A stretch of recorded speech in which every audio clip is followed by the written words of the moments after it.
Hello, it's good to see you. Thank you for everything. And today you're going to be seeing me conducting Briarwoods High School, their wind ensemble here in Ashburn, Virginia, and their band director is Dwayne Minnick. They performed a song with the local middle school, Eagle Ridge Middle School, called Radiance by Brian Balmages. Brian Balmages is a close personal friend of several of the people that are my colleagues, and he graduated from Virginia Tech University, so they know him personally, and he is one of their favorite composers to perform. So enjoy my conducting rendition of Radiance by Brian Balmages with the Briarwoods High School Wind Ensemble.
I hope you enjoyed Briarwood High School Wind Ensemble's rendition of Radiance by Brian Balmages.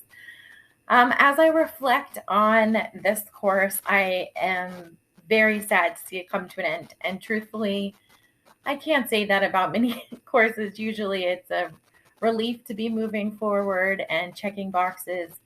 But in this case, I certainly don't feel that way. Conducting is so tender to me. I had taken conducting classes when I was getting my bachelor's degree many years ago. I graduated in 2002 from Louisiana State University, and I had a few classes of conducting while I was there.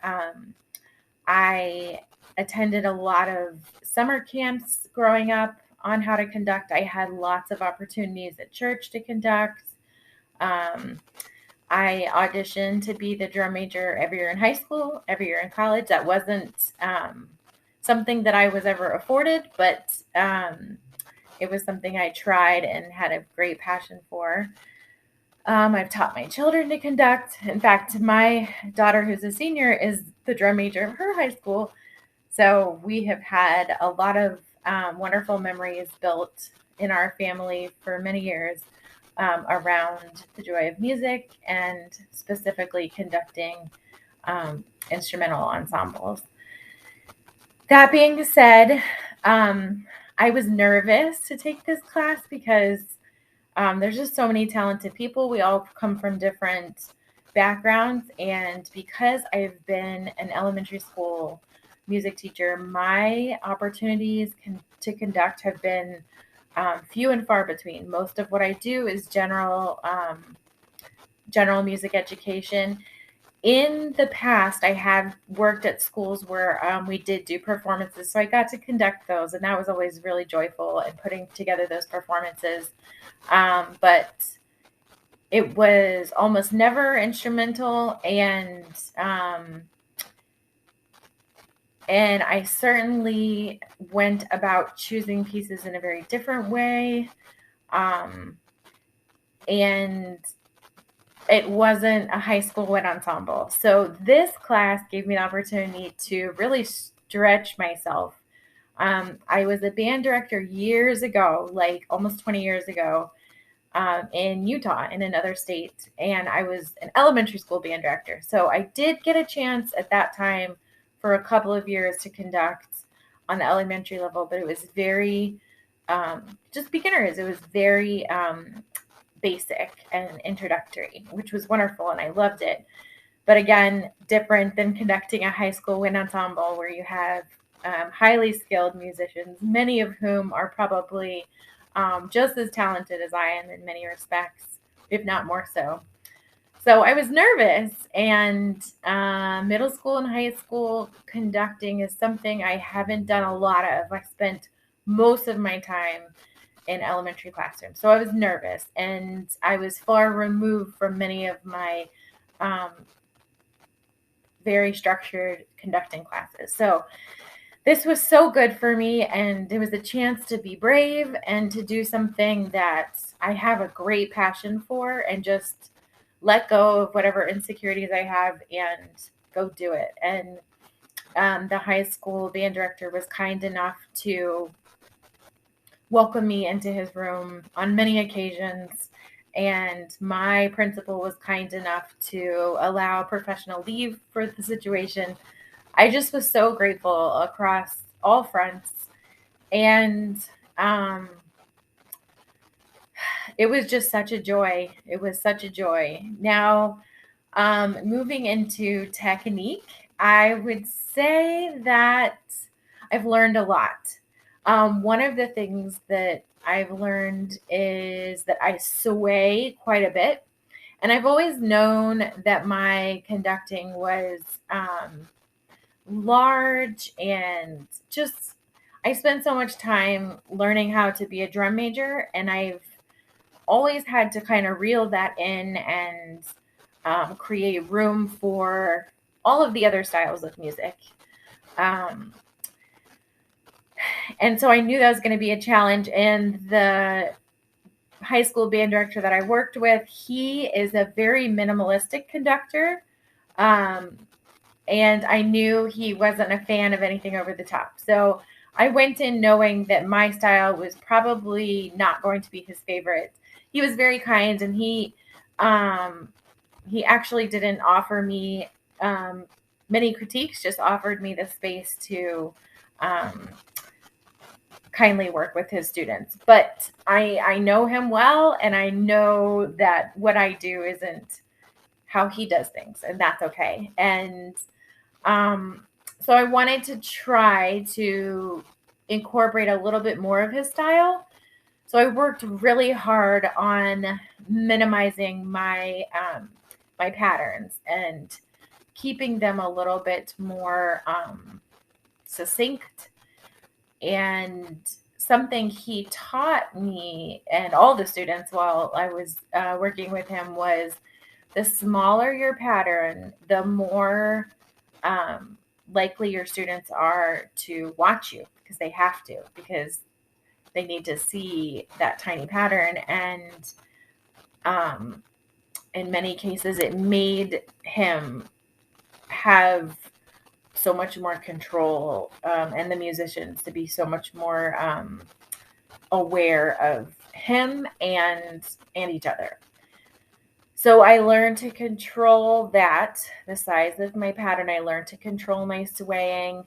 And another thing I learned was that I'm pretty good at holding a baton. I was proud of that. It's been a long time, and the few times I have conducted has not been with a baton in my professional career. I don't, in fact, think as a certified teacher I've ever used a baton. It was something that I learned to do in college when I was getting my bachelor's degree in 2002 and earlier. And I haven't done it since with a baton. And I've got quite a few compliments and comments about how comfortable I looked with the baton. And that was very reassuring because I was super nervous about that. And I'm proud of it. I'm proud that that came back to me and that I looked comfortable because I felt comfortable. And that's always wonderful when those feelings and perceptions go hand in hand together. So I was grateful for that. So those are a few things I learned about my technique, and moving forward, look to improve upon even further. As far as listening goes, probably one of the most enlightening opportunities I had was during my third interaction with the Briarwoods High School Wind Ensemble. Their conductor had their wind ensemble set up in a circular pattern where they were literally rehearsing in a circle, and he stood in the middle of them and kind of just turned as he progressed in the lesson. And that was curious to me. That was something I had not done in a concert setting. That is something I've been a part of many times over in a marching band setting. So that was really interesting. And then come to find out the history of it, that Mozart was actually one of the first people to implement that. And the reason for it was he felt like his musicians were able to hear one another better, which is the exact reason why we do it for marching bands. And so that was very interesting. It was just new for me to experience in that setting, not something I had ever seen done in a concert setting or been a part of in a concert setting. So I loved that. And I did find in both my listening to the students that their listening, that they were able to hear one another better. There was such a better balance from that point forward, from the foundation of the tubas all the way on up to the flutes. And you could just tell that they were more exposed in many regards, because the circle is only, in most points, I think it's really only one row deep, if I remember correctly. And so the kids are really exposed. There's no one behind them. There's no one in front of them. And I thought that was just so interesting. So especially to do in a closed room, it was enlightening, and it was something I would love to explore more. So I feel like it was a great lesson in listening for the students and for myself as well. So that was something I learned quite a bit about. And then finally, leadership. So I have such a passion for leadership. My master's degree is in performing arts, leadership, and management, and I've taken a great number of leadership courses. I've learned so many things about what it really means to lead and how it can greatly differ from what we perceive leaders to be when we're not a leader, when we're one of the people who is following. And I think the thing I've learned the most is to be, one, a great listener of people, of course, of instrumentalists and musicians and singers alike, everyone in that regard, but to people. And that includes elementary students, that includes middle school, high school students, and preschool students. Everyone that I have certificate to teach my pre-K through 12 musicians. And I think at the end of the day, we just want to be heard. So listening is very important. Having objectives for any given situation is very important so that you use your time wisely. As music teachers, we know that our time is very limited. In my current role, I see the students 30 minutes twice a week. So I get 60 minutes with my students a week, and that's it. And I've learned to use that time wisely, but I always use at least 5 minutes, if not more. Sometimes things change, just to listen. What they have to say, sometimes it's pertinent, sometimes it's not. So I always start with that so that they are able to feel loved, feel heard, and then move into whatever my lesson is. And many times, I'm very good about corralling my students' conversations to be on topic. And many times our conversations become very deep and wonderful for elementary students and thought-provoking for myself. And I've learned that it's okay to take whatever plan you have and set it aside for something better that has come up. So I have just learned to listen on a high level and remember that people are people. And I think remembering the human aspect of people as a conductor is very important. It's hard to be a musician and it's hard to do it well, and to remember what it feels like to be the student and remember what it feels like to be the performer that's striving for greatness on a high level and receiving it with love and with kindness. And I think you could do just about anything if you listen and love. And with that, I am so grateful for this beautiful course, for everything I've learned, for the opportunities I had to really stretch myself. And one last thing I'd like to add was in my time with the Briarwoods High School Wind Ensemble, I was able to sight read and as a conductor. And that was something I have not done in 20 plus years. And it was a very vulnerable spot for me with these, some of them 18-year-old amazing musicians, some of them state players, high level musicians. And I was just allowing myself to be vulnerable. And I think that's another great sign of a good leader, is allowing yourself to say, this is new for me. We're going to get through it together. And I appreciate you and your patience. And I think when you're honest and still go for something, that there's so much respect there. And the final thing I'd like to say about that is one of the first things I learned about conducting, I'll never forget, was when you climb onto that podium, they size you up immediately.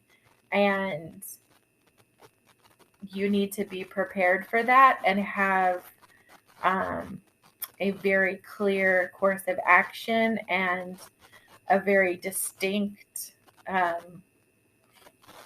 way that you carry yourself. And so with all of that said, I was grateful for the opportunity to attempt to do so and to learn more about myself, learn more about being an instrumental and or choral conductor, and for diving back into something that I absolutely love and have missed. And so it was lovely. And thank you for everything.